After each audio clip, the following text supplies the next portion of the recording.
कल के क्लास में हम लोग इंट्रोडक्शन देखे थे, introduction of parallel plate capacitor. और हम लोग जाने कि पैरेलल प्लेट कैपेसिटर हम लोग बनाते कैसे हैं। दो प्लेट ले लेते हैं, ठीक है।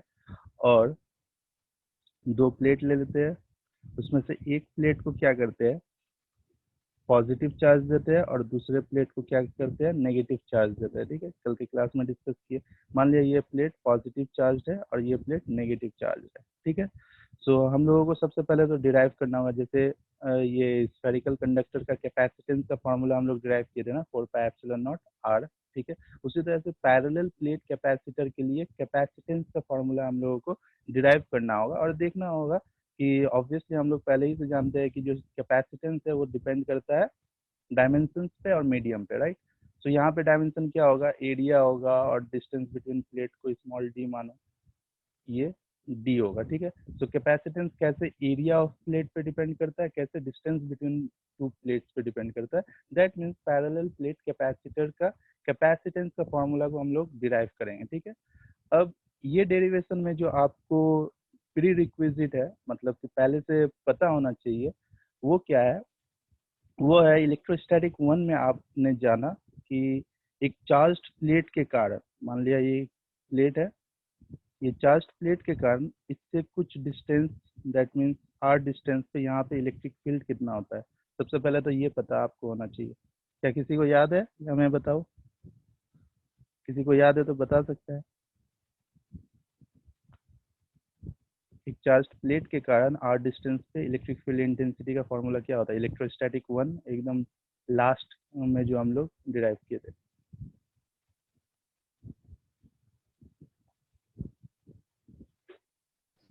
Sigma by 2 epsilon not. Exactly, sigma upon 2 epsilon not.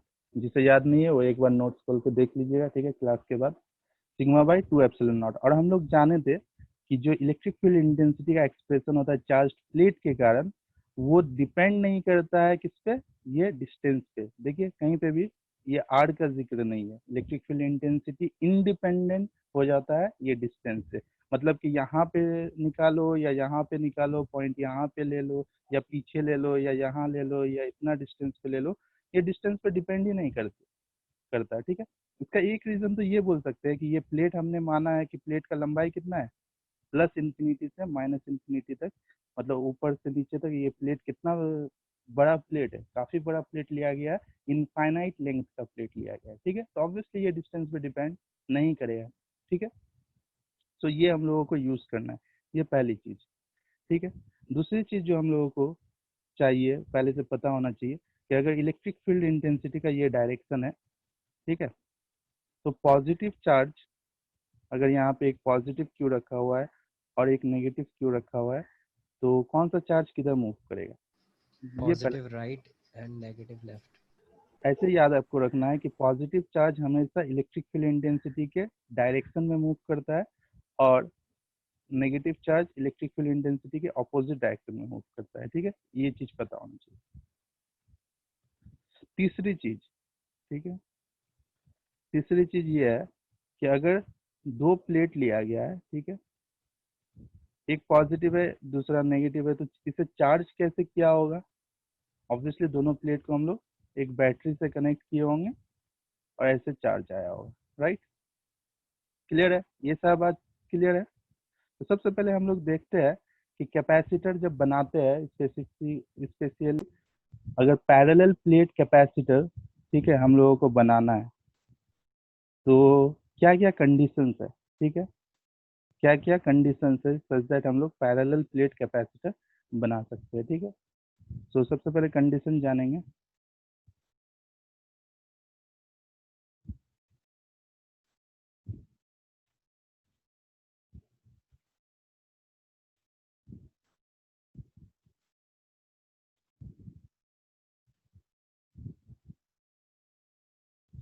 Just 1 second.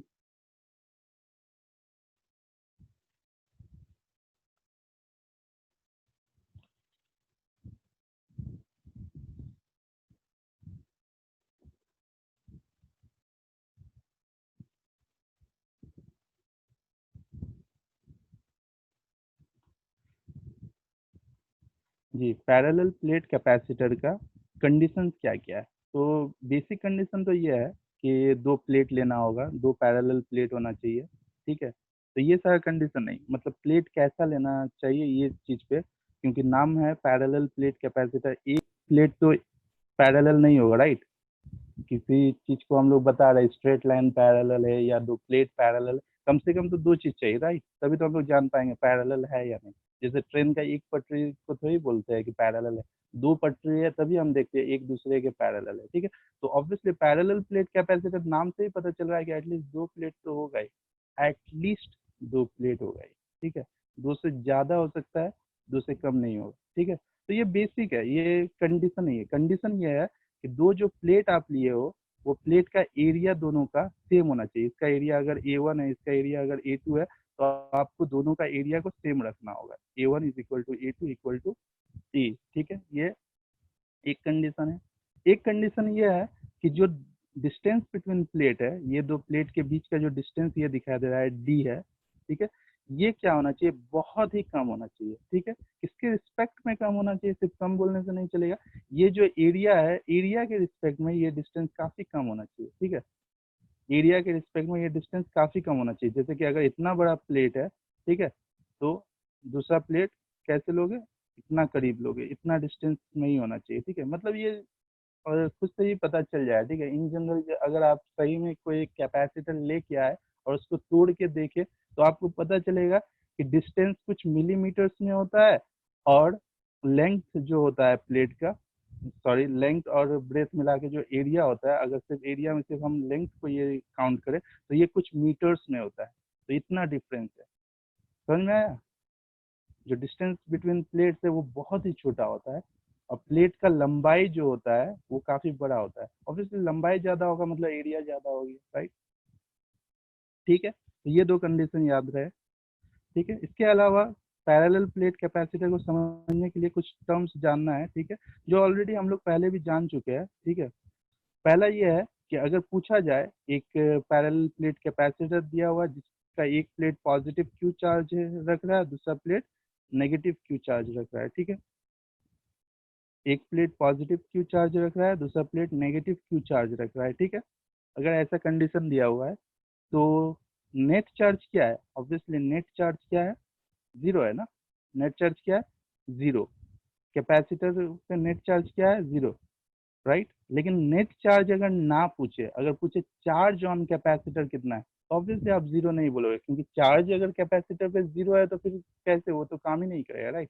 तो कैपेसिटर पे चार्ज कितना होता है, हम लोग मैग्नीट्यूड ऑफ चार्ज लेते हैं, ठीक है। या एक साइड से आप ये समझ के रख सकते हैं कि जो पॉजिटिव चार्ज आएगा वही चार्ज ऑन कैपेसिटर होगा। अगर ये नहीं समझ में आ रहा है तो सिंपली ये याद रख सकते हो कि जो भी चार्ज का मैग्नीट्यूड होता है, चार्ज का जो भी मैग्नीट्यूड होता है वो चार्ज ऑन कैपेसिटर होता है, ठीक है। वैसे याद रखना। नेक्स्ट पॉइंट ये है कि कैपेसिटेंस का हम लोग फार्मूला देखे थे, कैपेसिटेंस का फार्मूला हम लोग देखे थे कि ये होता है Q बाय V, राइट। और वहाँ पे हम मैंने समझाया था कि ये V असल में V नहीं है, ये पोटेंशियल नहीं है, पोटेंशियल डिफरेंस है। और वहाँ पे मैंने V को डिफाइन किया था V माइनस जीरो, राइट, याद आ रहा है। V माइनस जीरो मतलब इन्फिनिटी। सेकेंड पॉइंट कहाँ पे लेते हैं, इन्फिनिटी पे, और इन्फिनिटी का पोटेंशियल क्या होता है, V इन्फिनिटी क्या होता है, जीरो होता है। तो V माइनस जीरो मतलब V लिख दिया था, लेकिन यहाँ पे V नहीं लिखने से काम बनेगा, यहाँ पे डेल्टा V लिखना होगा, चेंज इन पोटेंशियल, ठीक है। क्योंकि दो प्लेट का बात आ रहा है, दोनों प्लेट के बीच का कुछ ना कुछ पोटेंशियल डिफरेंस होगा। सो कैपेसिटेंस को, पैरेलल प्लेट कैपेसिटर का कैपेसिटेंस को कैसे डिफाइन करोगे, Q बाय डेल्टा V, जहाँ पे Q क्या है, चार्ज ऑन कैपेसिटर है, ठीक है। Q क्या है, चार्ज ऑन कैपेसिटर है, और डेल्टा V क्या है, पोटेंशियल डिफरेंस बिटवीन कैपेसिटर। सो ये दो पॉइंट याद रखिएगा। क्या क्या पॉइंट, चार्ज ऑन कैपेसिटर होता है मैग्नीट्यूड ऑफ चार्ज, ठीक है। चार्ज ऑन कैपेसिटर क्या होता है, मैग्नीट्यूड ऑफ चार्ज होता है। और कैपेसिटेंस ऑफ कैपेसिटर क्या होता है, Q बाई V, ठीक है। असल में ये फॉर्मूला हम लोग ऑलरेडी पढ़ चुके हैं, लेकिन पैरेलल प्लेट कैपेसिटर के लिए इतना होता है। अब इसी फॉर्मूला से तो हम लोग डिराइव करेंगे, राइट। इसी फॉर्मूला से तो हम लोग डिराइव करेंगे, जैसे कि हम लोगों को पहले ही वहाँ पे, जो इससे पहले हम लोग टॉपिक पढ़े, तो वहाँ पे हम लोग डिफाइन कर चुके थे कि ये कैपेसिटेंस होता है चार्ज डिवाइडेड बाय पोटेंशियल। उसके बाद हम लोग स्फेरिकल कंडक्टर के लिए इसी फॉर्मूला का मदद से डिराइव किया, राइट। इसी फॉर्मूला से क्या डिराइव किया, C इक्वल टू 4πε0 R, अगर याद हो तो, ठीक है। उसी तरह से यहाँ पे भी सेम चीज डिफाइंड है, C equal to Q by delta V. Delta V क्या है, अगर कोई पूछ रहा है डेल्टा वी क्या है, तो V क्या है, पोटेंशियल है, राइट। तो डेल्टा वी क्या होगा, चेंज इन पोटेंशियल होगा। थोड़ा सा कॉमन सेंस से यूज कीजिए। डेल्टा हमेशा फिजिक्स में जहाँ भी डेल्टा होता है हम लोग तो चेंज के लिए दिखाते हैं, राइट। डेल्टा वी जैसे वेलोसिटी इक्वल टू क्या होता है, delta S by delta T, average velocity. तो ये क्या है, चेंज इन डिस्प्लेसमेंट, राइट। तो डेल्टा, ये डेल्टा वी क्या है, यहाँ पे डेल्टा वी है change in potential. Change in potential असल में क्या होगा, फाइनल माइनस इनिशियल, मतलब कहीं ये पोटेंशियल डिफरेंस तो नहीं। डेल्टा वी क्या है, पीडी, पोटेंशियल डिफरेंस, ठीक है। डेल्टा वी क्या है, पोटेंशियल डिफरेंस, क्लियर है, पोटेंशियल डिफरेंस बिटवीन प्लेट, ठीक है। कुछ पॉइंट्स और है, जैसे कि पहला पॉइंट ये है, charge on capacitor means the magnitude of charge on any one of its plate. यही बात है, ये पॉइंट और ये पॉइंट सिमिलर है। कि चार्ज ऑन कैपेसिटर का मतलब क्या होता है, नेट चार्ज नहीं होता है, इसका मतलब होता है magnitude of charge on any one of its plate. मतलब कोई अगर आपसे पूछ रहा है कि चार्ज ऑन कैपेसिटर कितना है, इसका मतलब वो इनडायरेक्टली पूछना चाह रहा है कि वन ऑफ इट्स प्लेट में चार्ज का मैग्नीट्यूड कितना है, ठीक है। ये मीनिंग है चार्ज ऑन कैपेसिटर का, ठीक है। सेकेंड, सर्किट सिंबल जो होता है कैपेसिटर का, मैंने बताया था कैपेसिटर एक अरेंजमेंट है या डिवाइस भी बोल सकते हैं, स्मॉल डिवाइस है या एक अरेंजमेंट बोलना ज़्यादा अच्छा रहेगा, ठीक है। जिस तरह से रजिस्टर, क्या है रजिस्टर, कुछ इस तरह से दिखता है, ये एक रजिस्टर है, राइट। ऐसे ऐसे कलर कोडिंग होता है, इसके बारे में काफ़ी इंटरेस्टिंग चर्चा होगा नेक्स्ट चैप्टर इलेक्ट्रिसिटी में। जैसे ये एक क्या है, रजिस्टर है, उसी तरह से कैपेसिटर भी एक डिवाइस है, ठीक है। और रजिस्टर का जो सर्किट सिंबल होता है उसको कैसे दिखाते हैं, ऐसे दिखाते हैं, राइट। ये आर दे दिए, क्लियर है। ये जो जिगजैग पैटर्न है ये किसको बताता है, रजिस्टर को बताता है या रेजिस्टेंस को बताता है, ऑब्वियसली रेजिस्टर को बताता है। क्यों, क्योंकि रजिस्टर एक डिवाइस है और हम लोग जो सर्किट में कनेक्ट करते हैं, कोई भी इलेक्ट्रॉनिक सर्किट में कनेक्ट करते हैं, रेजिस्टर को कनेक्ट करते हैं। रेजिस्टेंस तो प्रॉपर्टी ऑफ कंडक्टर है, राइट। रेजिस्टेंस तो प्रॉपर्टी है, प्रॉपर्टी को हम लोग कहीं कनेक्ट थोड़ी करेंगे, प्रॉपर्टी तो प्रॉपर्टी है। हम लोग डिवाइस को या अरेंजमेंट्स को कनेक्ट करते हैं, राइट, सर्किट से। तो ये किसका, एकदम कंफ्यूज मत होना, एक बार बता रहे एकदम दिमाग में फिट कर लीजिए कि ये रेजिस्टर का सिंबल है। अगर पढ़े हो कहीं पे या कहीं से सीख के आए हो कि ये रेजिस्टेंस का सिंबल है, तो नहीं नहीं, ये रेजिस्टर का सिंबल है, ठीक है, इस तरह से। उसी तरह से कैपेसिटर, कैपेसिटर का सिंबल कुछ इस तरह से होता है। ये पैरेलल प्लेट इतना इंपॉर्टेंट है कि कैपेसिटर का सिंबल ही पैरेलल प्लेट है, बस हो गया। किसी किसी जगह पे आप इस तरह से भी देख सकते हैं, ठीक है। इवन न्यूमेरिकल जब सॉल्व करेंगे कभी कभी हम लोग ऐसे भी यूज कर सकते हैं।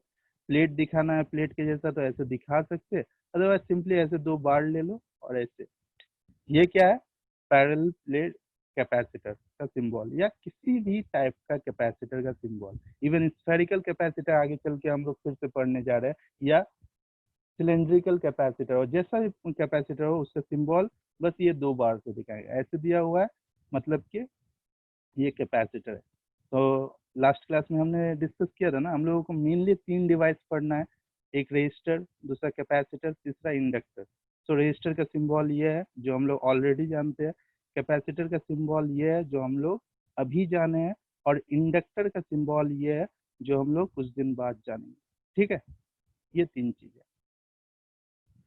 सो ऑब्वियसली जैसे रजिस्टर में ऐसे अगर दिया हुआ है तो ये कांस्टेंट रजिस्टर है, लेकिन यहाँ से अगर एक एरो आ जाए तो इसका मतलब क्लास 10 में आप समझे थे कि नहीं पता नहीं, लेकिन इसका मतलब ही होता था कि ये वेरिएबल है, मतलब रजिस्टर वेरिएबल है या रेजिस्टेंस क्या है, वेरिएबल है, ठीक है। उसी तरह से अगर कैपेसिटर का सिंबल बना के इस तरह से एरो दे दिया जाए, इसका मतलब कैपेसिटेंस क्या है, वेरिएबल है, ठीक है। क्या पॉसिबल है कैपेसिटेंस को वेरी कराना, हाँ पॉसिबल तो है।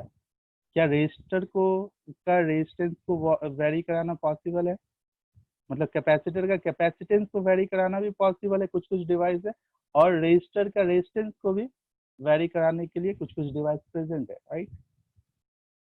ठीक है, तो ये सिंबल है, इससे ये वाला आपका यूज नहीं होगा, पूरा का पूरा चैप्टर में हम लोग ये वाला सिंबल को यूज करेंगे। ठीक है, ऐसे ये कैपेसिटर, इसे बैटरी से कनेक्ट कर दिए या कभी यहाँ पे रजिस्टर लगा दिए, जो भी है आगे चल के सीखेंगे, बस ये दिखाई दे तो ये कैपेसिटर है। ठीक है, क्लियर है। अब हम लोग डिराइव करें जल्दी से, पैरेलल प्लेट कैपेसिटर का कैपेसिटेंस कितना होता है। ठीक है, तो हेडिंग यही है, capacitance of a parallel plate capacitor.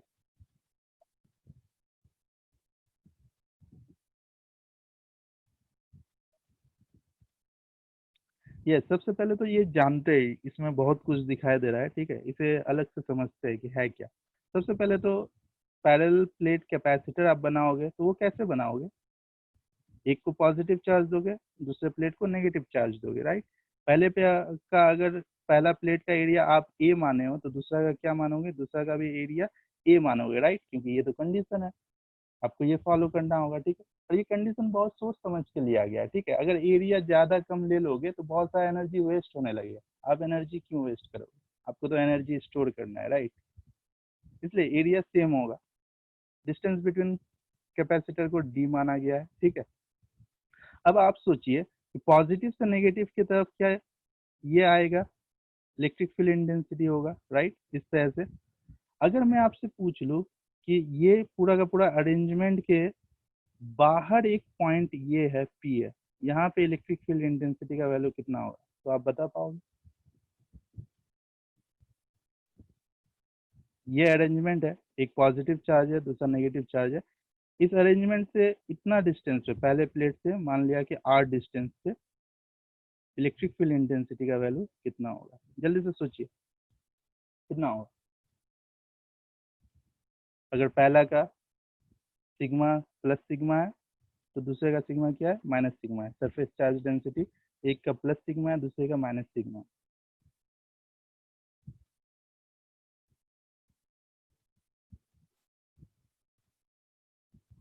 सोचिए कितना होगा इलेक्ट्रिक फील्ड इंटेंसिटी का वैल्यू। कहाँ पे पूछ रहा है ये, जगह ध्यान से देखिए, कहाँ पे पूछ रहा है, ये आउटसाइड वाले पॉइंट पे। ठीक है, तो आउटसाइड वाला पॉइंट पे अगर आप इलेक्ट्रोस्टैटिक वन आप थोड़ा सा याद करने का कोशिश करो तो इलेक्ट्रिक फील्ड इंटेंसिटी को किस तरह से फाइंड आउट करते हैं ये मैंने सिखाया था। मैंने बताया था कि जिस पॉइंट पे इलेक्ट्रिक फील्ड इंटेंसिटी आपको चाहिए उस पॉइंट पे +1 कूलम का चार्ज एज्यूम कर लो और इस चार्ज पे लगने वाला नेट फोर्स कैलकुलेट करो, नेट फोर्स ही इलेक्ट्रिक फील्ड इंटेंसिटी देगा, राइट। नेट फोर्स अगर कैलकुलेट कर लिए तो वो नेट फोर्स क्या देगा, इलेक्ट्रिक फील्ड इंटेंसिटी देगा। तो आप जरा सा सोचिए कि फोर्स इस पॉइंट पे या इस पॉइंट चार्ज +1 कूलम का चार्ज पे कितना फोर्स लगेगा।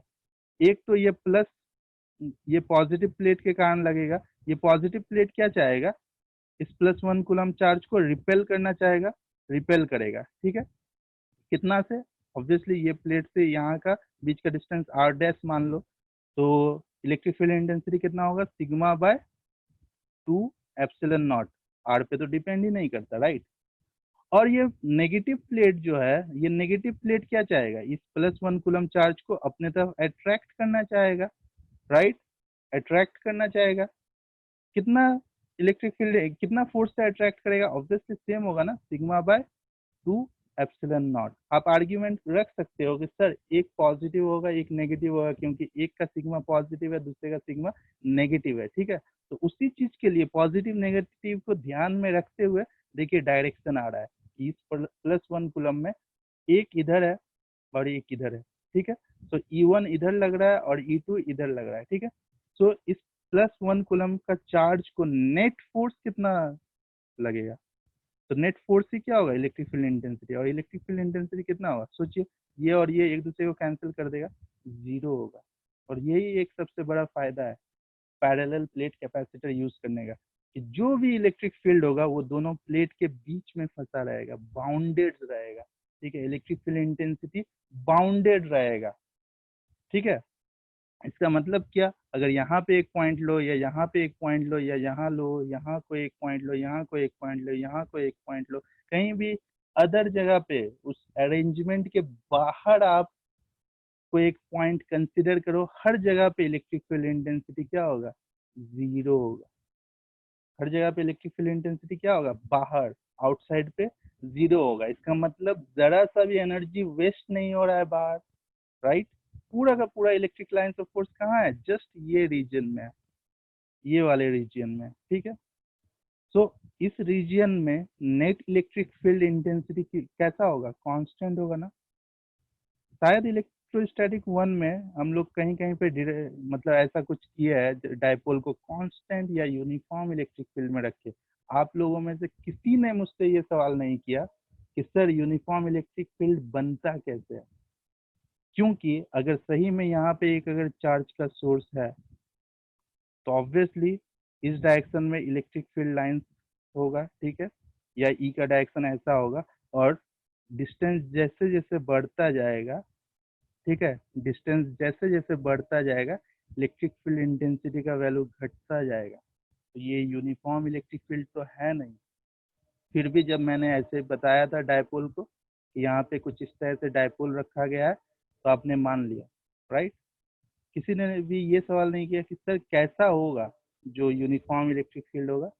अगर आप शायद पूछ लेते तो मैं शायद बता देता कि असल में क्या करते हैं हम लोग, यहाँ पे एक पॉजिटिव प्लेट लेते हैं और यहाँ पे एक नेगेटिव प्लेट लेते हैं, और अब जो इलेक्ट्रिक फील्ड बनता है वो कांस्टेंट होता है। ये पूरा रीजन में इलेक्ट्रिक फील्ड क्या होता है, कांस्टेंट होता है। अदरवाइज सिर्फ एक सोर्स अगर आपका हो, कैसा भी सोर्स हो, यहाँ पे एक स्फेरिकल चार्ज बॉडी ले लो, से डिस्टेंस के साथ क्या होता है, इलेक्ट्रिक फील्ड इंटेंसिटी घटता है। और हम लोग ग्राफ वगैरह पूरा एनालिसिस कर चुके हैं, राइट, कि कैसे घटता है, आर स्क्वायर से इनवर्सली प्रोपोर्शनल होकर घटता है।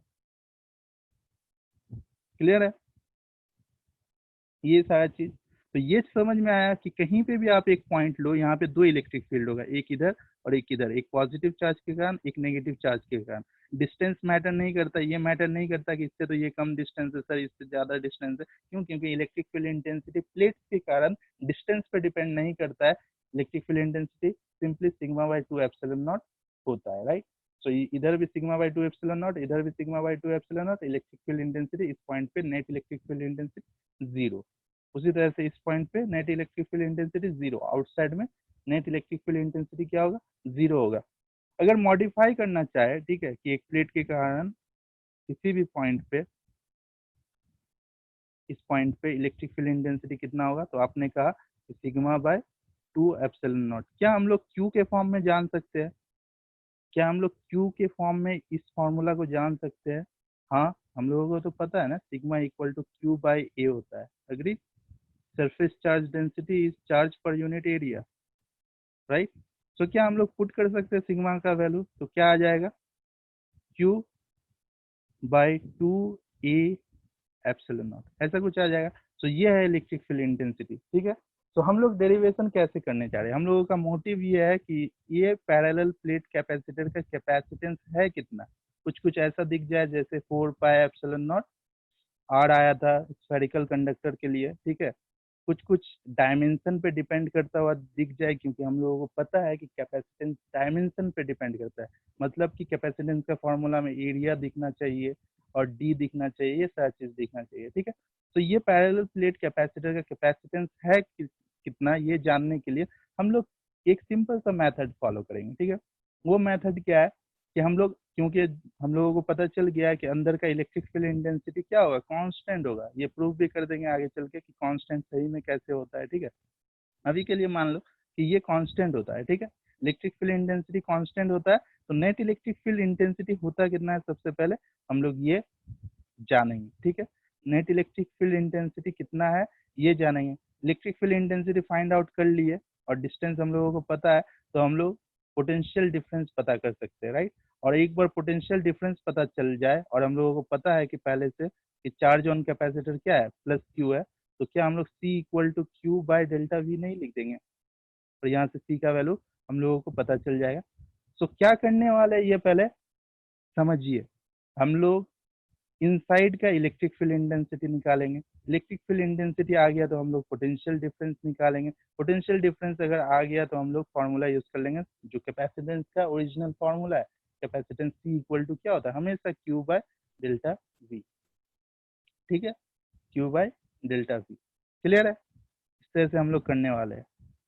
अब आपके लिए एक बड़ा चैलेंज ये होगा कि बीच में electric field intensity, net electric field intensity है कितना, वो पहले पता कर ले। ठीक है, तो आप खुद सोचो कि इलेक्ट्रिक फील्ड इंटेंसिटी निकालने के लिए आप +1 कूलम का चार्ज एज्यूम कर लेते थे किसी भी पॉइंट पे अगर निकालना होता था तो, राइट? तो वही कहीं पे भी अंदर में +1 कूलम का चार्ज एज्यूम कर लो। ठीक है, तो एक सेकेंड इसे थोड़ा और जूम करते हैं। देखिए, अगर कोई एक पॉइंट ले लिए, यहाँ पे +1 कूलम का चार्ज अगर एज्यूम किए, तो इस 1 कूलम के चार्ज पे 2 फोर्स लग रहा होगा ना, एक पॉजिटिव प्लेट के कारण और एक नेगेटिव प्लेट के कारण। और दोनों फोर्स का डायरेक्शन अगर आप देखो तो पॉजिटिव से क्या होगा, अवे। सो E1 का डायरेक्शन इधर है, E1 का डायरेक्शन किधर है, इधर। और E2 का डायरेक्शन क्या होगा, E2 का डायरेक्शन, ये नेगेटिव प्लेट क्या करेगा, इससे तो अट्रैक्ट करेगा, तो E2 का भी डायरेक्शन क्या होगा, यही डायरेक्शन होगा। तो किसी तरह से आपको E1 मिल जाए और E2 मिल जाए, तो आपसे पूछा जाएगा कि नेट इलेक्ट्रिक फील्ड इनसाइड है कितना, इस पॉइंट पे है कितना, तो आप दोनों को जोड़ नहीं दोगे, क्योंकि आपको तो पता है कि E एक वेक्टर क्वांटिटी है, और अगर सेम डायरेक्शन में तो आप सिंपली जोड़ दोगे, राइट?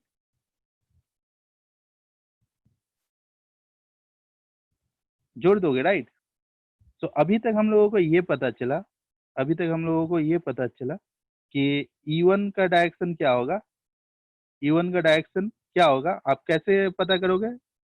अंदर में कोई भी एक पॉइंट ले लो, इलेक्ट्रिक फील्ड इंटेंसिटी चाहिए तो +1 कूलम का चार्ज एज्यूम करके फोर्स का डायरेक्शन देखो, फोर्स का जो डायरेक्शन होगा वही इलेक्ट्रिक फील्ड इंटेंसिटी का डायरेक्शन होगा। क्यों? इसका क्या प्रूफ है, हम लोगों के पास फॉर्मूला है ना, F equal to Q into E. ये इतना आसान फॉर्मूला नहीं, ये बहुत ही भयंकर फॉर्मूला है। किस तरह से क्योंकि ये एक वेक्टर वाला रिलेशन है। ये बताता है कि ई का जो डायरेक्शन होगा वही फोर्स का डायरेक्शन होगा, या फोर्स का जो डायरेक्शन होगा वही इलेक्ट्रिक फील्ड इंटेंसिटी का डायरेक्शन होगा। तो आप फोर्स अगर कैलकुलेट कर रहे हो और फोर्स का डायरेक्शन, आप अगर फोर्स कैलकुलेट कर रहे हो और फोर्स का डायरेक्शन पता है, तो इलेक्ट्रिक फील्ड इंटेंसिटी का भी डायरेक्शन वही होगा। क्लियर है? ठीक है, तो यहाँ पे बीच में कहीं पे भी एक पॉइंट ले लो, यहाँ पे नेट इलेक्ट्रिक फील्ड आपको चाहिए, तो इलेक्ट्रिक फील्ड दो कारणों से बनेगा, एक पॉजिटिव प्लेट से, एक नेगेटिव प्लेट के कारण। पॉजिटिव के लिए क्या होगा, अवे होगा, क्योंकि यहाँ पे आपने +1 कूलम का चार्ज माना। और नेगेटिव के लिए क्या होगा, भूल चुके हो क्या, पूरा भूल चुके हो? आपको तो पता होगा, positive positive repulsion, repulsion, positive negative attraction. अभी भी बहुत से लोग ये पूछ रहे हैं, सर दोनों का सेम डायरेक्शन कैसे होगा? अब मैं कैसे बताऊं उनको कि इलेक्ट्रोस्टैटिक 1 में ही हम लोग सीखे थे कि पॉजिटिव पॉजिटिव रिपेल करता है, पॉजिटिव नेगेटिव अट्रैक्ट करता है। बस अभी 2 मंथ भी नहीं हुआ, आप सब भूल चुके हो।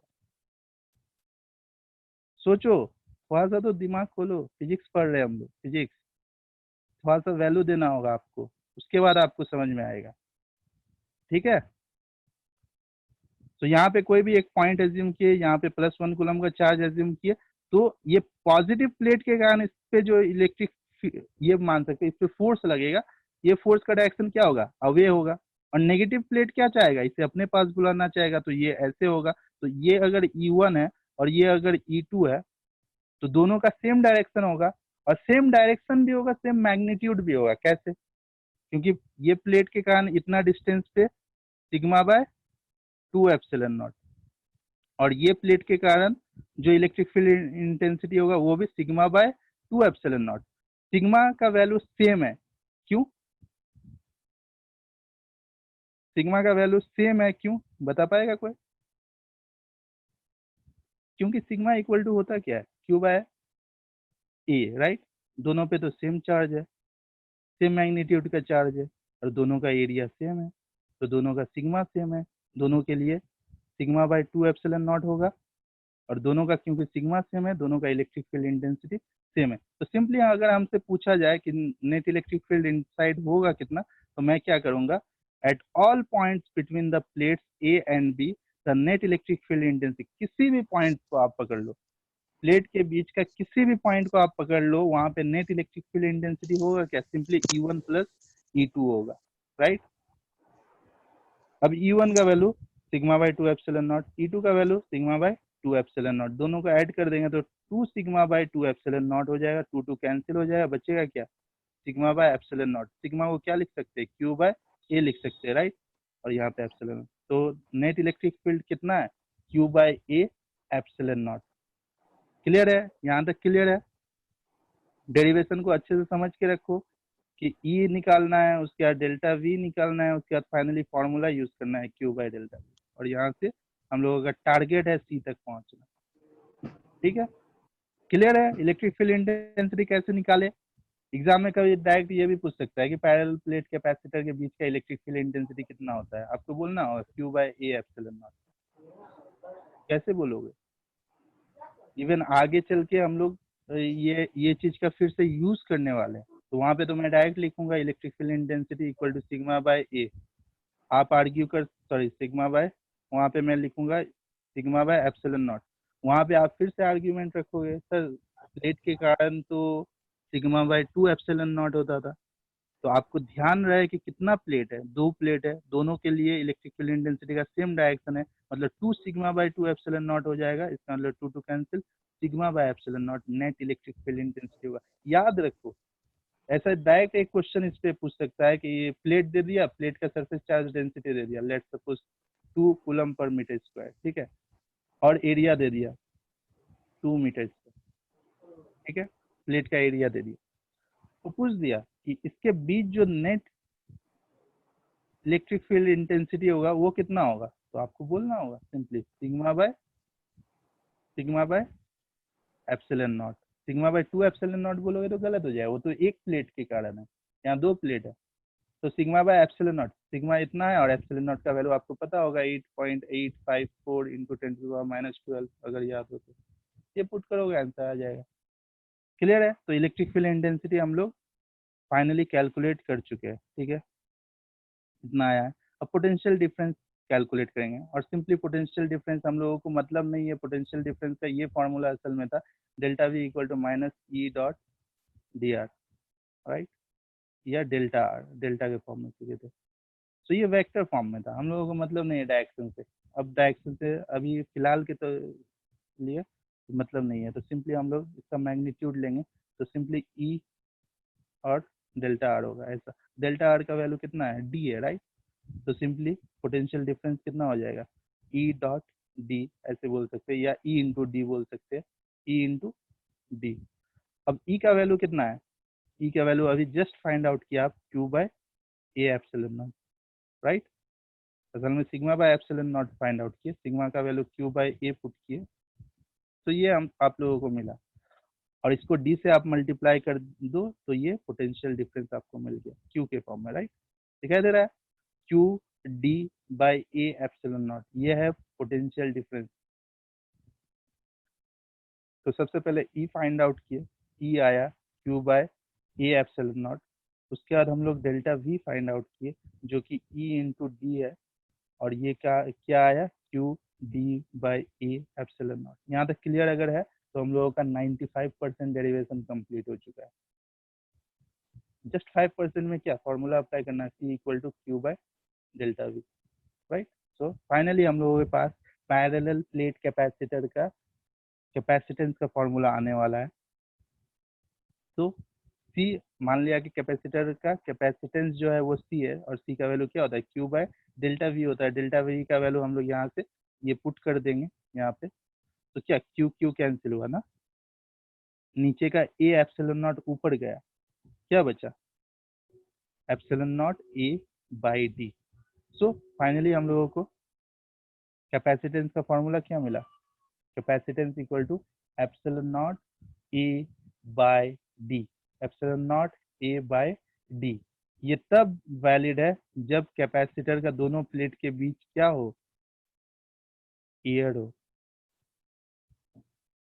ठीक है, क्योंकि एप्सिलॉन नॉट क्या है, परमिटिविटी ऑफ एयर या फ्री स्पेस। क्लियर है।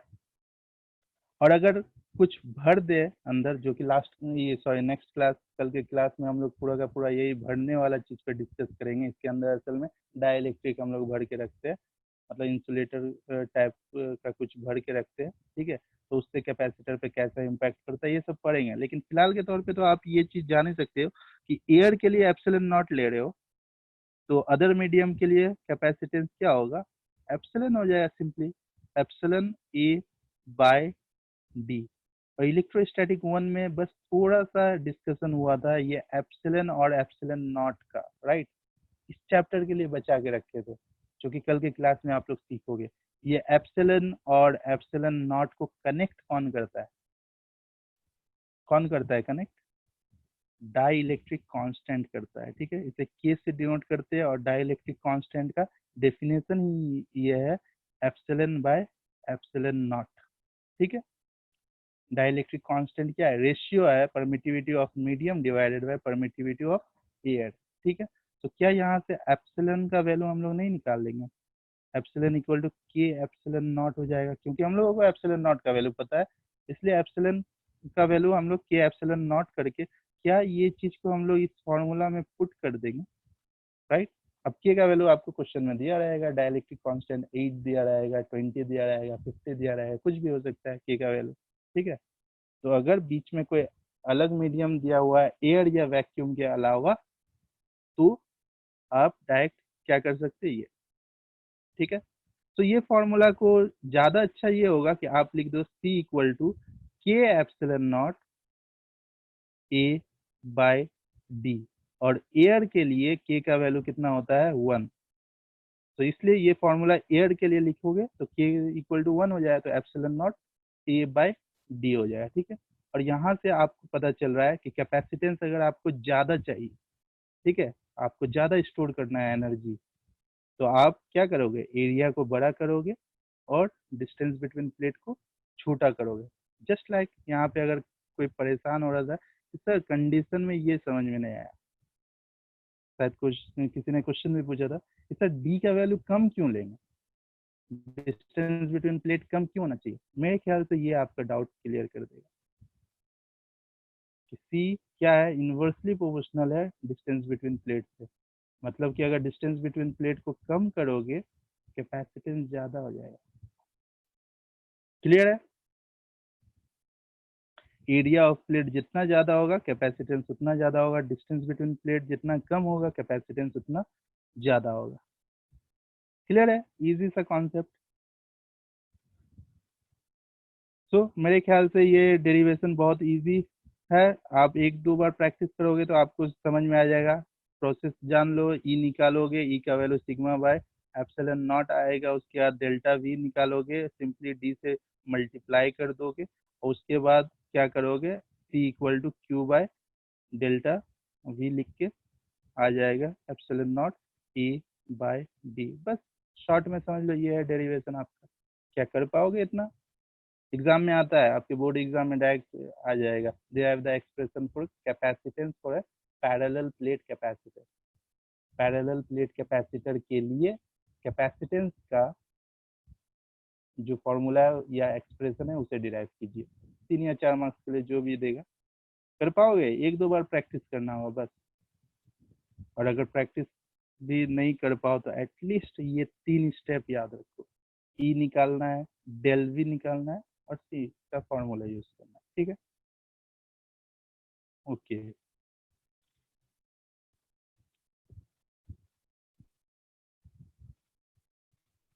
तो यहाँ से क्या क्या पता चला? Hence capacitance depends upon, capacitance 3 चीज पे डिपेंड करता है, जो कि हम लोग को पहले ही से ही पता है, ठीक है। लेकिन पैरेलल प्लेट कैपेसिटर का भी कैपेसिटेंस का फॉर्मूला डिराइव करके हम लोगों को पता चला कि कैपेसिटेंस डायमेंशन पे डिपेंड कर रहा है, दैट मीन्स एरिया पे डिपेंड कर रहा है और डिस्टेंस पे डिपेंड कर रहा है, ठीक है। और कैपेसिटेंस मीडियम पे भी डिपेंड कर रहा है, राइट। के क्या है? डाइलेक्ट्रिक कांस्टेंट है, राइट। अब ये के कैसे प्रोपोर्शनल है? तो मैंने ओरिजिनल फॉर्मूला आपको बताया, सी इक्वल टू, ये लिखना ज्यादा बेहतर है, K epsilon naught A by D. तो यहाँ से देखिए, के पे डिपेंड कर रहा है, ए पे डिपेंड कर रहा है और डी पे डिपेंड कर रहा है, तो इससे ये तीन, ठीक है। अचानक से ये के देख के आप परेशान ना हो जाना, ये एक्सप्रेशन नोट्स में इंक्लूड कर लेना, K epsilon naught A by D, ठीक है। और एयर मीडियम के लिए के का वैल्यू 1 होता है, ठीक है। अब जैसे कि कुछ एग्जांपल, जरूरी नहीं है कि प्लेट हमेशा जस्ट एक प्लेट जैसा हो तभी कैपेसिटर बन पाएगा, ठीक है। ये प्लेट कैसा भी ले सकते हैं आप, सिंपली एक रेक्टेंगुलर प्लेट ले सकते, एक स्क्वायर प्लेट ले सकते, एक सर्कुलर डिस्क टाइप का प्लेट ले सकते, प्लेट कैसा भी लो, ठीक है, आपका कैपेसिटर बन जाएगा, ठीक है। लेकिन कुछ कंडीशंस जो है वो फॉलो होना चाहिए, जैसे कि आप एक प्लेट नहीं लोगे, आप दो प्लेट लोगे, ठीक है। एक में पॉजिटिव चार्ज दोगे, दूसरे में नेगेटिव चार्ज दोगे, ठीक है। उसी तरह से जैसे यहाँ पे कुछ एग्जाम्पल दिया हुआ है अलग अलग टाइप के कैपेसिटर का, ठीक है। अगर पैरेलल प्लेट कैपेसिटर है जिसका लेंथ एल है और ब्रेथ क्या है बी है और बीच का डिस्टेंस एक्स है, तो C equal to epsilon naught A by D कैसे चेंज हो जाए, ए को क्या लिख दोगे, length into breadth divided by D कितना दिया हुआ है, एक्स दिया हुआ है, तो एक्स हो जाएगा। सर्कुलर डिस्क वाला कैपेसिटर है, देखिए एक को पॉजिटिव करना हो दूसरे को नेगेटिव करना ही होगा, तो ये कैसा होगा, ऑब्वियसली सी इक्वल टू हम लोगों का मदर फॉर्मूला ये है epsilon naught A by D, तो ए का जगह में क्या लिख देंगे, ऑब्वियसली डिस्क का जो एरिया होता है pi R square, right, divided by distance कितना है एक्स है, तो एक्स, ठीक है। उसके बाद कभी कभी ऐसे दे सकता है कि एन नंबर ऑफ प्लेट दे देगा, ठीक है, मतलब बहुत सारा प्लेट ऐसे ऐसे ऐसे ऐसे ऐसे दे दिया, एक को पॉजिटिव दूसरे को नेगेटिव, फिर पॉजिटिव फिर नेगेटिव, फिर पॉजिटिव फिर नेगेटिव, फिर पॉजिटिव फिर नेगेटिव, ठीक है।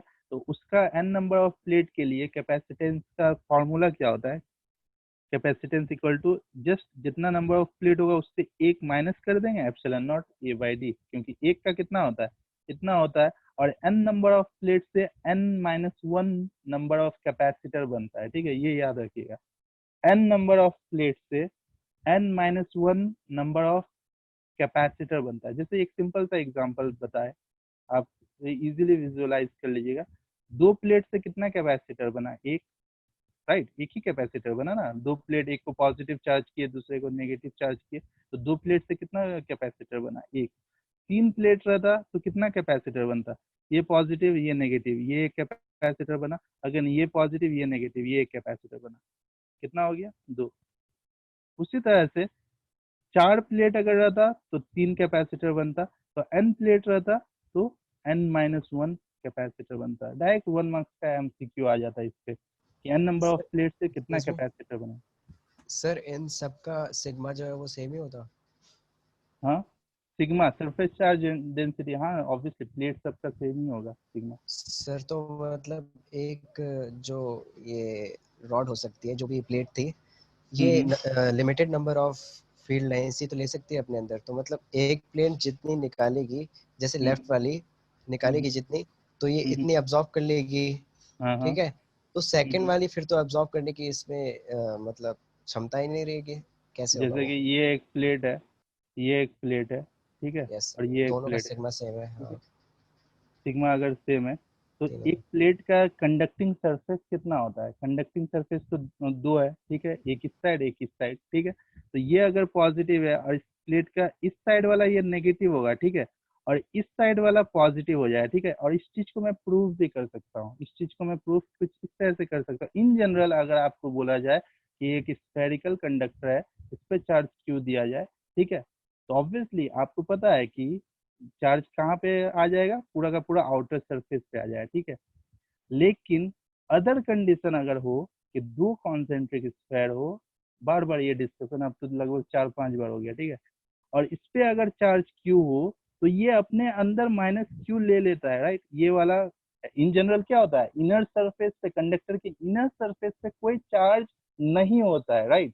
लेकिन सिर्फ चार्ज का केस नहीं है, इलेक्ट्रिक फील्ड का भी एक केस है, राइट।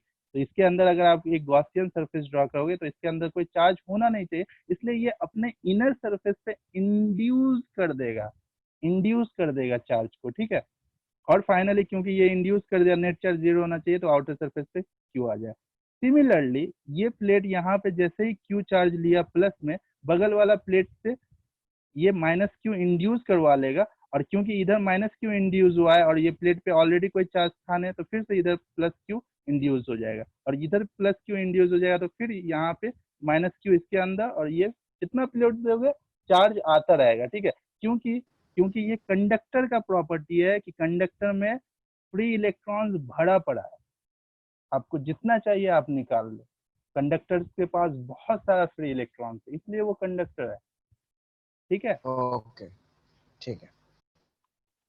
तो जैसा कि मैं बता रहा था कि 2 प्लेट से एक कैपेसिटर बना, 3 प्लेट से 2 कैपेसिटर बना, तो n नंबर ऑफ प्लेट से n-1 कैपेसिटर बनता है। ठीक है, ये एमसीक्यू में डायरेक्ट क्वेश्चन पूछ सकता है, आपको मे भी नंबर दे दिया। ठीक है, कि 50 प्लेट्स लिया गया है, उससे कितना कैपेसिटर बनेगा।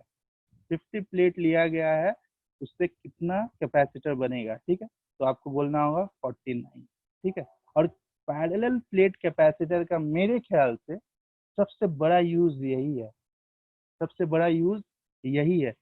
कैसे, थोड़ा सा ध्यान दीजिए कि आपको एक कैपेसिटर बनाना था तो आप ऐसे बनाते, दूसरा बनाना था तो फिर से ऐसे बनाते, तीसरा बनाना था तो फिर से ऐसे बनाते, और मान लो तीनों को कनेक्ट करना था तो कर लेते। ठीक है, तो इन जनरल आपको अगर 3 कैपेसिटर चाहिए था तो आपको नंबर ऑफ प्लेट कितना लगता, यहाँ 2, यहाँ 2, यहाँ 2, कितना प्लेट लगता, 2 2 4 और 2 6, आपको टोटल 6 प्लेट लगता। राइट, आपको 3 कैपेसिटर बनाना है तो 6 प्लेट लगता। But but parallel plate capacitor का प्रॉपर्टीज एक तरह से, असल में ये चार्ज डिस्ट्रीब्यूशन और कंडक्टर का प्रॉपर्टी है। ठीक है, लेकिन पैरेलल प्लेट कैपेसिटर में कैसे हेल्प कर रहा है कि आपका नंबर ऑफ प्लेट को बचा दे रहा है। ठीक है, आपको 3 कैपेसिटर बनाना है, ठीक है, आप 4 प्लेट ले लो, ये एक कैपेसिटर बना, ये एक कैपेसिटर बना, और ये एक कैपेसिटर बना, तो सिर्फ 4 प्लेट से ही आपका 3 कैपेसिटर बन गया, 2 प्लेट आपका बच गया, आपको 6 प्लेट लेने का जरूरत नहीं है, सिर्फ 4 प्लेट से ही 3 कैपेसिटर बना लिया आप। तो प्लेट्स भी बच गया आपका, कैपेसिटर भी बन गया। ठीक है, तो ये भी एक तरह का यूज है। ठीक है, कि पैरेलल प्लेट कैपेसिटर में आपको जितना भी कैपेसिटर बनाना है आपकी मर्जी के हिसाब से, ठीक है, आपको number of plates come use करना। ठीक है, क्योंकि n नंबर ऑफ प्लेट से n-1 कैपेसिटर बन जाता है। ऐसा नहीं है कि अगर 50 है, बहुत सारा अकलमंद स्टूडेंट ये भी करेगा कि क्वेश्चन में दिया कि 50 प्लेट्स दिया हुआ है, एक पैरेलल प्लेट कैपेसिटर में 2 प्लेट लगता है, इसका मतलब 50 प्लेट से 25 कैपेसिटर बनेगा। रॉन्ग। ठीक है, ये यूज नहीं करना है। 50 प्लेट से 50-1 49 कैपेसिटर बन जाएगा। क्लियर है, कोई डाउट? ओके, तो आज का क्लास में डेरिवेशन ही चलेगा। ठीक है, अच्छा, इस पे जो न्यूमेरिकल आएंगे, ठीक है, इस पे आप मेरे ख्याल से फार्मूला बेस्ड न्यूमेरिकल्स आप कर लोगे। ठीक है, अगर C equal to epsilon naught A/D दिया हुआ है, ठीक है, सिंपली वैल्यूज दे के न्यूमेरिकल पूछ सकता है कि एरिया बता देगा कि ये 2 मीटर स्क्वायर है और डिस्टेंस बिटवीन क्या है, 2 मिलीमीटर है। ठीक है, तो आप कैसे निकालोगे, कर लोगे ना इस टाइप का सवाल। तो C इक्वल टू क्या हो जाए, एप्सिलॉन नॉट A का वैल्यू कितना है, 2 मीटर स्क्वायर, और D कितना है, 2 इंटू 10⁻³ मिलीमीटर को मीटर में कन्वर्ट करोगे। ये अब एप्सिलॉन नॉट का वैल्यू 8.85 इंटू 10⁻12 पुट करके कैलकुलेट कर लोगे ना, फॉर्मूला बेस्ड कर लोगे। राइट,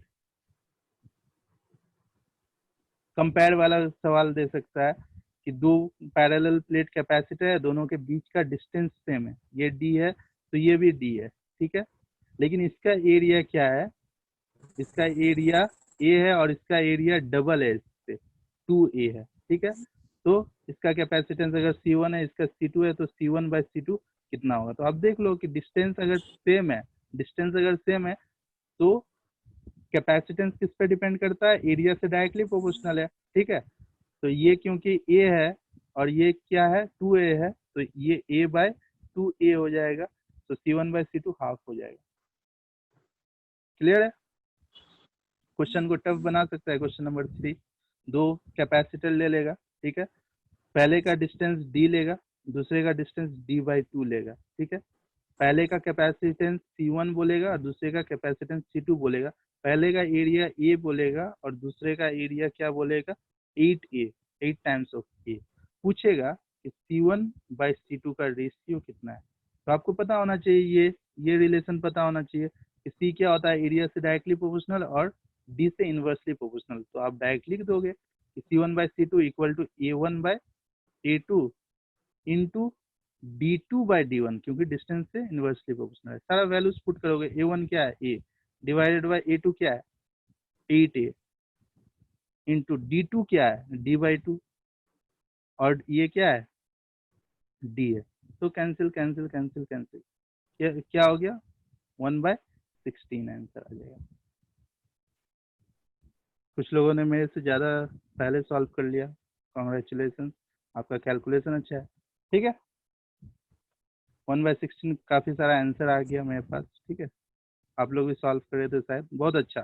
ठीक है, तो समझ में आ गया कि फॉर्मूला बेस्ड सवाल हो या कंपैरिजन बेस्ड सवाल हो, आप कर लोगे ना। ठीक है, तो आज की क्लास में एक और डेरिवेशन करना है। ठीक है, एक और डेरिवेशन हम लोगों को करना है, और सिंपल सा डेरिवेशन है। इस टाइप का डेरिवेशन हम लोग ऑलरेडी कर भी चुके हैं, इसलिए ज़्यादा परेशानी नहीं होना चाहिए। हम लोग पैरेलल प्लेट कैपेसिटर में कितना एनर्जी स्टोर होता है वो हम लोग डिराइव करेंगे। ठीक है, पैरेलल प्लेट कैपेसिटर में कितना एनर्जी स्टोर होता है ये हम लोग डिराइव करेंगे, और डेरिवेशन बहुत ही ईजी है, इससे पहले इस टाइप का डेरिवेशन हम लोग कर चुके हैं। ठीक है, तो हम लोग मानेंगे कि दो प्लेट है। ठीक है, अब इसमें से सेकंड प्लेट में से डी क्यू उठाएंगे और इसमें डाल देंगे। ठीक है, तो ऑब्वियसली ये पॉजिटिव चार्ज हो जाएगा, ये नेगेटिव चार्ज होगा। जब फिर से डी क्यू उठाएंगे फिर इसमें डाल देंगे, तो ये पॉजिटिव चार्ज बढ़ते बढ़ते बढ़ते, मान लिया क्यू ये पॉजिटिव चार्ज हुआ और ये माइनस क्यू हुआ, तो पोटेंशियल डिफरेंस कितना हो जाएगा, चार्ज बाय कितना हो जाएगा, डेल इसका वी। कैपेसिटेंस अगर सी है, कुछ इस तरह से सोच के रखो, तो डेल वी इक्वल टू क्या हो जाएगा, पोटेंशियल कितना राइज करेगा, क्यू बाई सी हो जाएगा, राइट। और अगर ऐसे ही करते यस। करते ऐसे ही करते करते बहुत सारा टाइम बीत चुका है, अब इस पे चार्ज पॉजिटिव क्यू आ गया, इस पे चार्ज नेगेटिव क्यू आ गया, तो अब इसका पोटेंशियल डिफरेंस कितना है, तो आप बोल सकते हैं ना, अब potential difference Q by delta, sorry Q by C है, ये कर सकते हैं ना। तो हम लोग यही तीन कंडीशन माने हैं। ठीक है, कि इससे डी क्यू उठा के यहाँ रखते जा रहे हैं, तो ये वाला चार्ज का क्यू बढ़ता जा रहा है। ठीक है, पॉजिटिव में, और ये नेगेटिव चार्ज, ये जितना पॉजिटिव होगा उतना ही ये नेगेटिव होगा, राइट, क्योंकि यहाँ से ही तो चार्ज यहाँ से निकाल रहे हैं, राइट, कुछ इस तरह से। ठीक है, तो ये तीन एनालिसिस आप इससे पहले भी देख चुके हैं, बीच वाला हम लोग लेके जो वेरिएबल वाला लेके इंटीग्रेट कर देते हैं। ठीक है, वही काम है। इनिशियली जब चार्ज देना स्टार्ट भी नहीं किए, टाइम जब जीरो है, तो चार्ज तो कुछ है ही नहीं, जीरो है, तो पोटेंशियल डिफरेंस जीरो है, कैपेसिटेंस क्या जीरो होगा, कभी नहीं। जब भी बनता है, जब भी बनता है एक कैपेसिटर, आप प्लेट्स को लेके आए, कुछ ना कुछ इसका कैपेसिटेंस है, ये स्टैम्प उस पर लग जाता है। ठीक है, depending on dimension, area and distance between plate. ठीक है, चार्ज से इसे मतलब नहीं है, इसे पोटेंशियल से मतलब नहीं है, कैपेसिटेंस तो कैपेसिटेंस है, इसका कुछ ना कुछ कैपेसिटी है ही, राइट। जस्ट लाइक मैं बार बार बकेट का एग्जांपल देता हूँ। ठीक है, अब बकेट में वाटर डालो या ना डालो, इसका कुछ ना कुछ तो वॉल्यूम है ही लेने का, राइट। तो एक वेरिएबल टाइम टी के बाद हम लोग देखें कि चार्ज स्मॉल क्यू हो चुका है, तो पोटेंशियल डिफरेंस कितना हो जाए, इसका कैपेसिटेंस अगर सी है, हम लोग मान चुके हैं, यहाँ पे मान ही चुके हैं, राइट। तो पोटेंशियल डिफरेंस क्यू बाई सी हो जाएगा, और कैपेसिटेंस चेंज नहीं होगा, क्योंकि कैपेसिटेंस चार्ज और पोटेंशियल डिफरेंस से चेंज नहीं होता, राइट। अगेन बहुत सारा टाइम बीत चुका है, इन्फिनिटी मतलब ऐसा नहीं कि एकदम पूरा 100-200 साल बीत चुका है, ऐसा नहीं, जस्ट बहुत सारा टाइम बीत चुका है। ठीक है, उस पे बहुत सारा टाइम, ये कैसा टाइम है, ये डिजायर्ड टाइम है। आपको जितना चार्ज लाना था आपने ला दिया, आपको कैपिटल क्यू अमाउंट का चार्ज लाना था तो आपने ला दिया। तो फिजिक्स में बस ये एक ये है डिनोटेशन है कि हम लोग टी इक्वल टू इन्फिनिटी बोल देते हैं। ठीक है, टी इक्वल टू इन्फिनिटी में हम लोग जान रहे हैं, इसका मतलब क्या है, एक तरह से ये इंडिकेशन है कि आप जो चार्ज ला रहे थे ये बहुत धीरे धीरे स्लोली स्लोली स्लोली स्लोली ला रहे थे, आपको क्यू अमाउंट का चार्ज इकट्ठा करने में, इस प्लेट में पॉजिटिव क्यू लाने में काफी टाइम बीत गया। ठीक है, तो क्यू इक्वल टू क्यू हो गया, तो इस केस में delta V equal to Q by C है, और कैपेसिटेंस क्या है, सी ही है। ठीक है, तो हम लोग बीच वाला केस उठाते हैं कि हम लोग अब क्या देख रहे हैं, इस पे पॉजिटिव क्यू आया है, इस पे नेगेटिव क्यू आया है, एकदम बीच वाला टी इक्वल टू टी पे। ठीक है, हम लोग देख रहे हैं कि अब अगर हम लोग डी क्यू इस पर्टिकुलर कंडीशन पे जब चार्ज किया, पॉजिटिव क्यू और नेगेटिव क्यू है, ठीक है, इस पर्टिकुलर कंडीशन पे अगर इस प्लेट से डी क्यू, पहले प्लेट ये वाला प्लेट से डी क्यू को लेंगे, और इसका ऑलरेडी पोटेंशियल क्या है, क्यू बाय सी है, राइट, क्योंकि चार्ज क्या है, इस पे प्लस क्यू है। अब अगर डी क्यू लाए तो हमको तो कुछ ना कुछ वर्क डन करना होगा ना, तो कितना वर्क डन करना होगा, कितना वर्क डन करना होगा, हम लोग मान लिए कि इसे डब्ल्यू डी क्यू लाने में डी डब्ल्यू एक्सटर्नल करना होगा, ठीक है, इतना वर्क डन करना पड़ेगा, ठीक है, क्लियर है। तो ये हम लोग मान लिए। तो हम लोग क्या लिख सकते हैं, बार बार ये डेरिवेशन कुछ कुछ इसी टाइप का होता जा रहा है कि हम लोग ये पोटेंशियल डिफरेंस का डेफिनेशन है, याद है इलेक्ट्रोस्टैटिक वन में कि डब्ल्यू बाय क्यू हम लोग लिखते हैं पोटेंशियल डिफरेंस को, डब्ल्यू बाई क्यू। अगर क्यू अमाउंट का चार्ज को आप लेके आए हैं एक पॉइंट से दूसरे पॉइंट में, तो उन दोनों पॉइंट के बीच का potential difference equal to W by Q होता है। लेकिन क्यू अमाउंट का तो नहीं लेके आए, आप डी क्यू अमाउंट का लाया, तो छोटा सा वर्क डन होगा डी डब्ल्यू। तो ये भी वैलिड है, del V equal to D W external divided by D Q. तो यहाँ से डी डब्ल्यू इक्वल टू क्या होगा, हम लोग बोल सकते हैं डी क्यू इंटू, यहाँ मल्टीप्लाई हो जाएगा ना, डी डब्ल्यू यहाँ से क्या होगा, D W equal to D Q, यहाँ मल्टीप्लाई कर दो cross multiplication, D Q into delta V, right. अब डेल्टा वी का जब चार्ज क्यू है तो डेल्टा वी, और कैपेसिटेंस सी है तो डेल्टा वी क्या है, क्यू अपॉन सी है। तो ये डेल्टा वी का जगह में पुट कर दिया क्यू अपॉन सी। अब क्या करना है, इंटीग्रेट करना है। नेट वर्क डन क्या हो, कैसे लाओगे, नेट वर्क डन के लिए आप इंटीग्रेट करोगे, कितना चार्ज आपको चाहिए, आपने जीरो से स्टार्ट किया था तो वर्क डन जीरो था, राइट।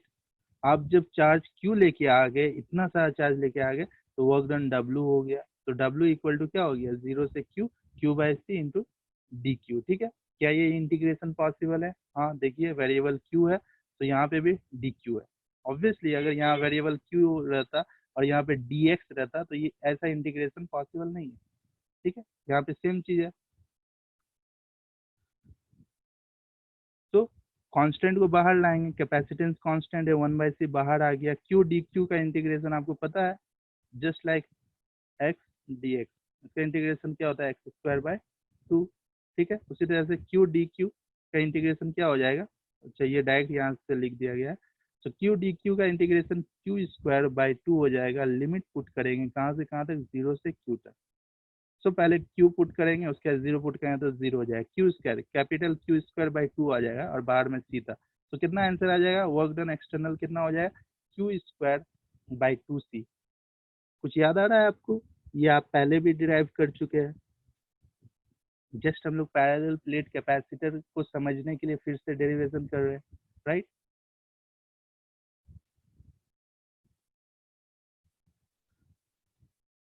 सो इतना वर्क डन आया, मतलब कि एक प्लेट से आप डी क्यू को तोड़ तोड़ के ला के दूसरे प्लेट में रखने में, इसका चार्ज को जमा कर करके क्यू तक ले जाने में आपको जो वर्क डन लगेगा वो वर्क डन होगा क्यू स्क्वायर बाई टू सी।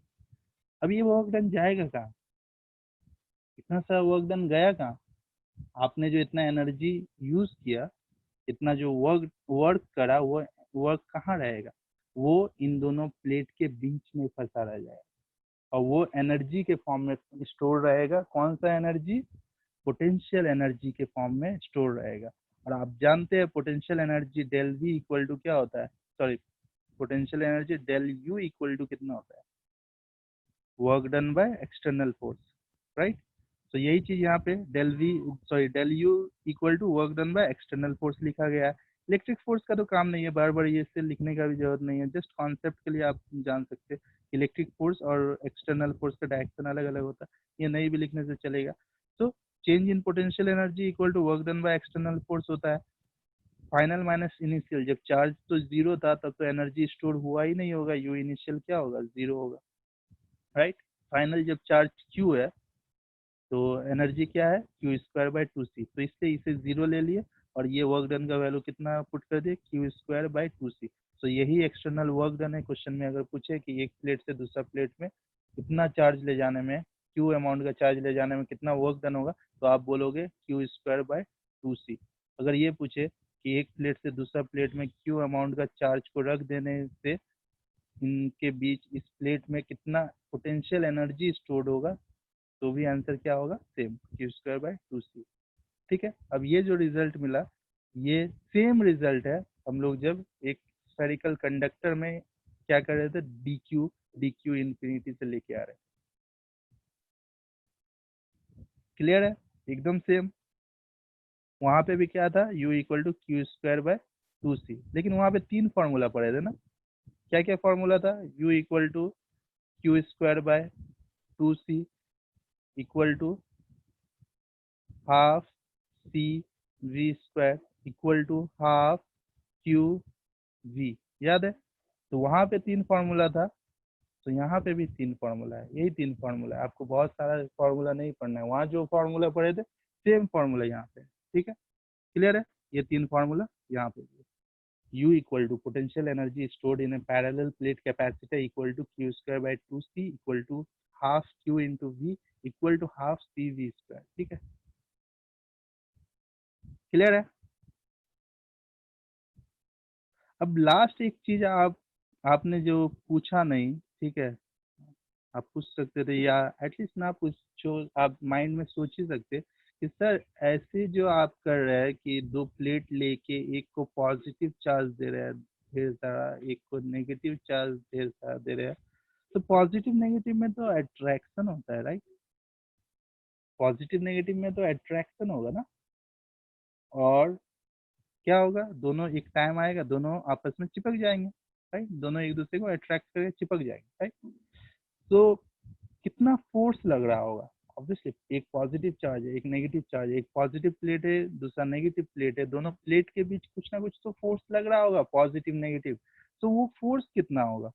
तो ये पहला क्वेश्चन हो सकता है, ठीक है। दूसरा क्वेश्चन ये हो सकता है कि सर अगर फोर्स लग रहा है तो प्लेट ऐसे रहा कहाँ? प्लेट तो आपस में चिपक जाएगा। अब आपस में चिपक गया तो पॉजिटिव नेगेटिव प्लेट जैसे ही चिपका, सारा का सारा चार्ज क्या हो जाए? न्यूट्रलाइज हो जाए। सोच सकते हैं ना आप, पॉजिटिव चार्ज नेगेटिव चार्ज अगर मिल जाए तो एक दूसरे को न्यूट्रलाइज कर देंगे, राइट?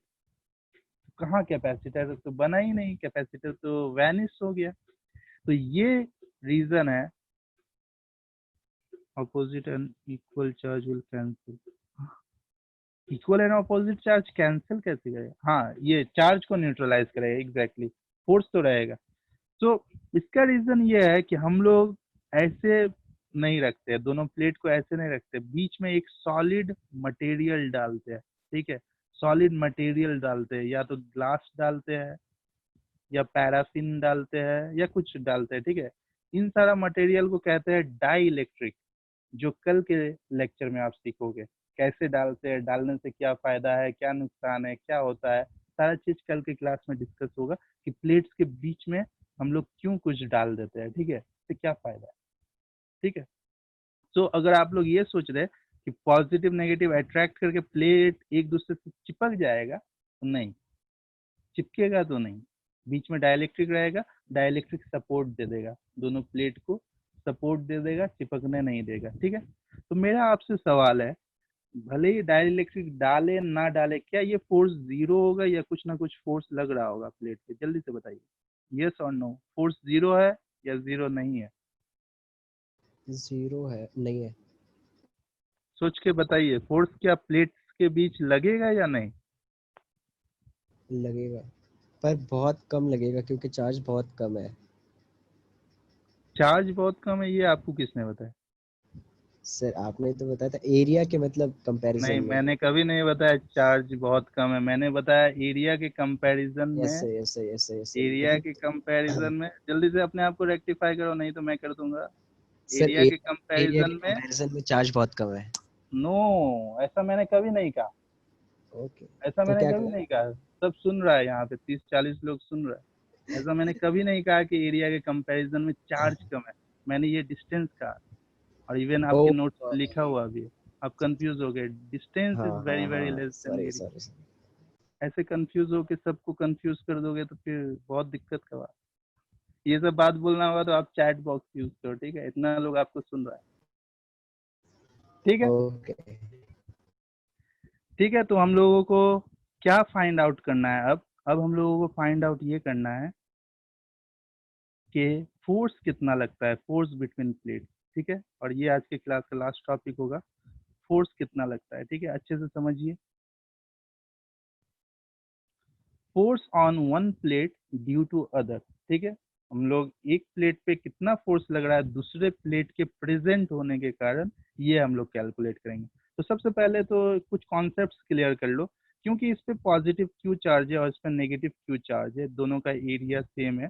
ऑब्वियसली इसके कारण इस पे जो फोर्स लगेगा, इसके कारण इस पे जो फोर्स लगेगा, दोनों फोर्स इक्वल होगा या नहीं?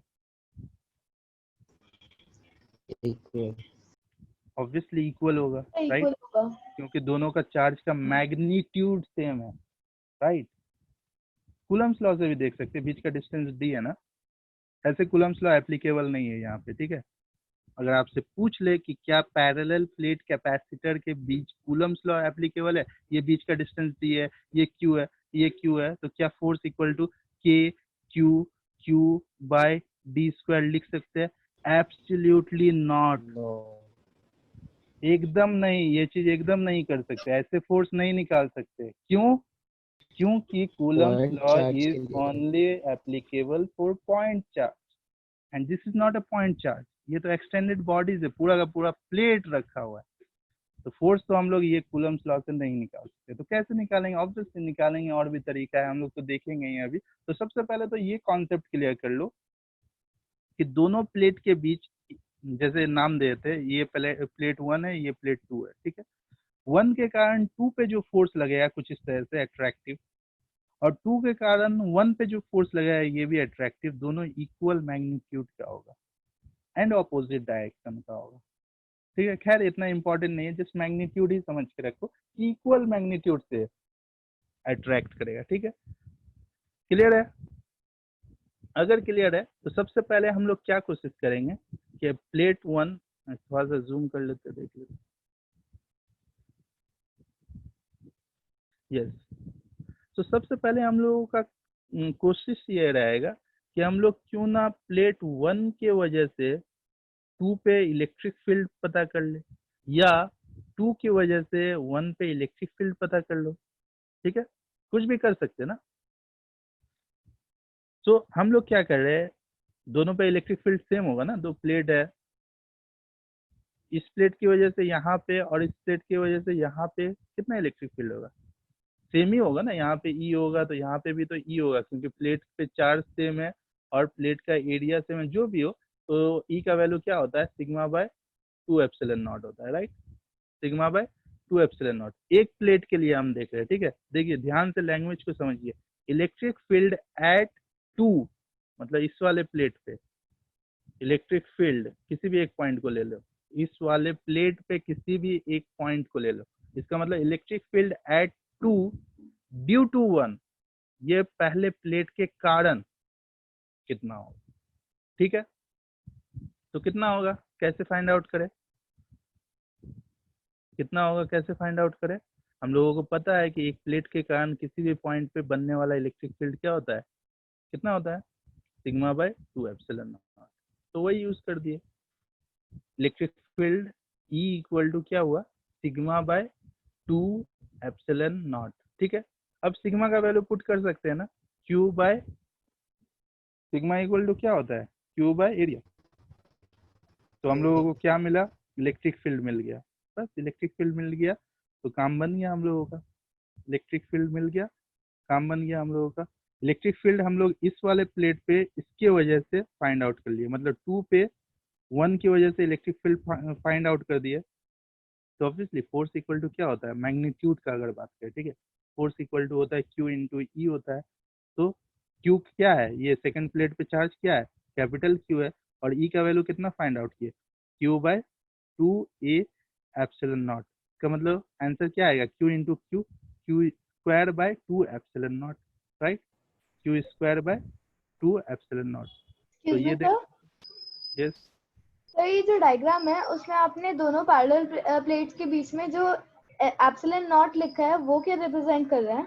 वो रिप्रेजेंट कर डायरेक्शन रहा को? है कि नहीं नहीं, जो एप्सिलॉन नॉट लिखे है वो रिप्रेजेंट ये कर रहा है कि दोनों प्लेट के बीच एयर है या फ्री स्पेस है, ठीक है? बस ये रिप्रेजेंट कर रहा है।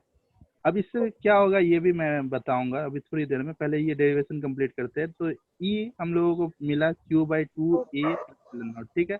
So force on 2 due to this electric field. इस इलेक्ट्रिक फील्ड, आपको पता होगा कि एक चार्ज पे फोर्स लगाता कौन है? इलेक्ट्रिक फील्ड लगाता है। एक फील्ड ऐसे रखा हुआ है, ठीक है, ऐसे, और यहाँ पे एक पॉजिटिव Q चार्ज रखे, तो इस पे फोर्स कौन लगाएगा? ऑब्वियसली फील्ड ही इसे बोलेगा मेरे साथ चलो, मेरे डायरेक्शन में, क्योंकि तुम पॉजिटिव चार्ज हो। और अगर ये नेगेटिव चार्ज रखा होगा तो इलेक्ट्रिक फील्ड क्या इसे खींचेगा, ऐसे अट्रैक्ट करेगा, ठीक है। सो फोर्स लगाता कौन है, इलेक्ट्रिक फील्ड।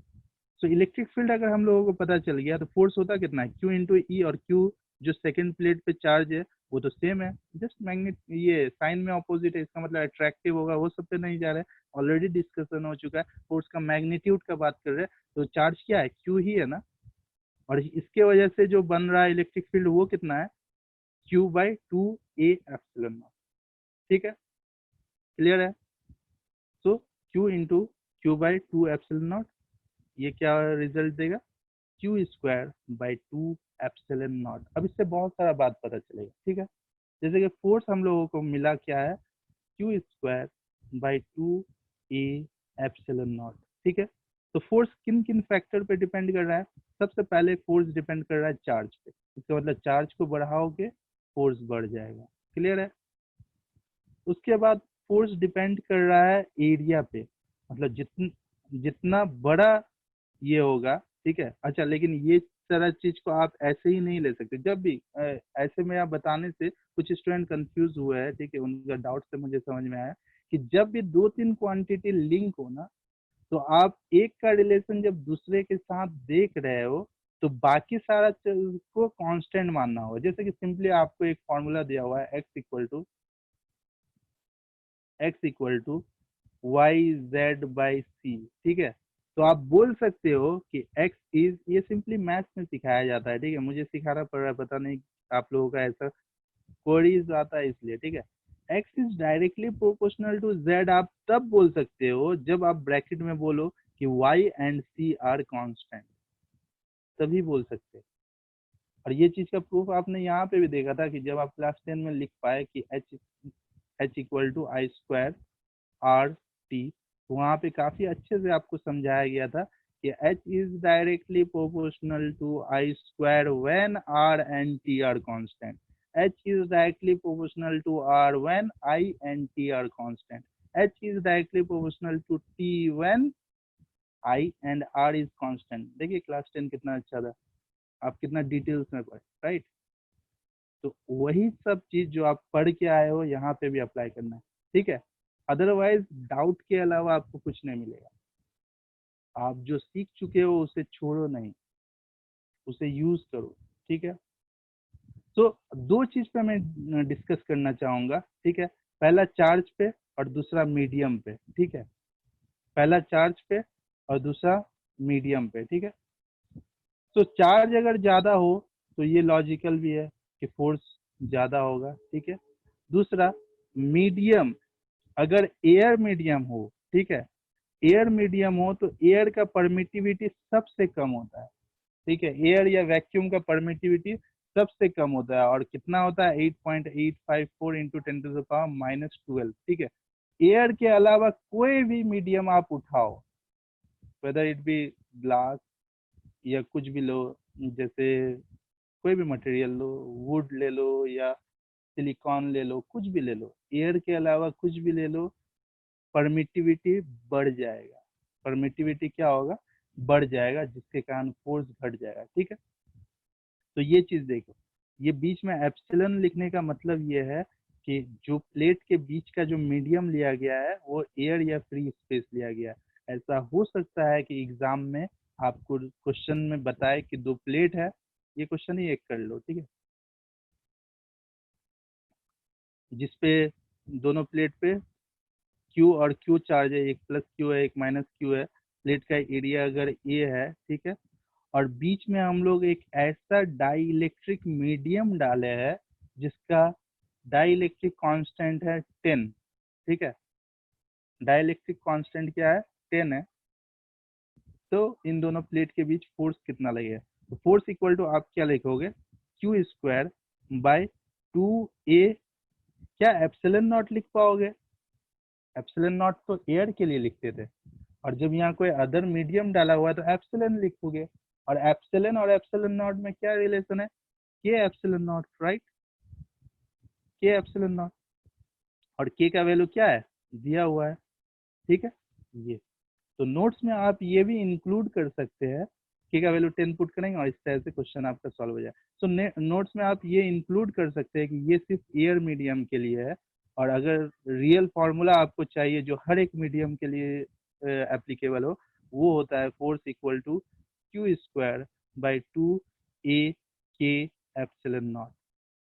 और एयर मीडियम के लिए क्योंकि के का वैल्यू 1 होता है, तो यही वाला फॉर्मूला जो आपने डिराइव किया है वही आ जाएगा। ठीक है, एयर के लिए डिराइव करना इजी होता है, के का झमेला में हम लोग नहीं पढ़ते। ठीक है, इसलिए हम लोग एयर मीडियम के लिए ही डिराइव करते हैं, लेकिन जरूरी नहीं है कि क्वेश्चन एयर मीडियम पे ही आए।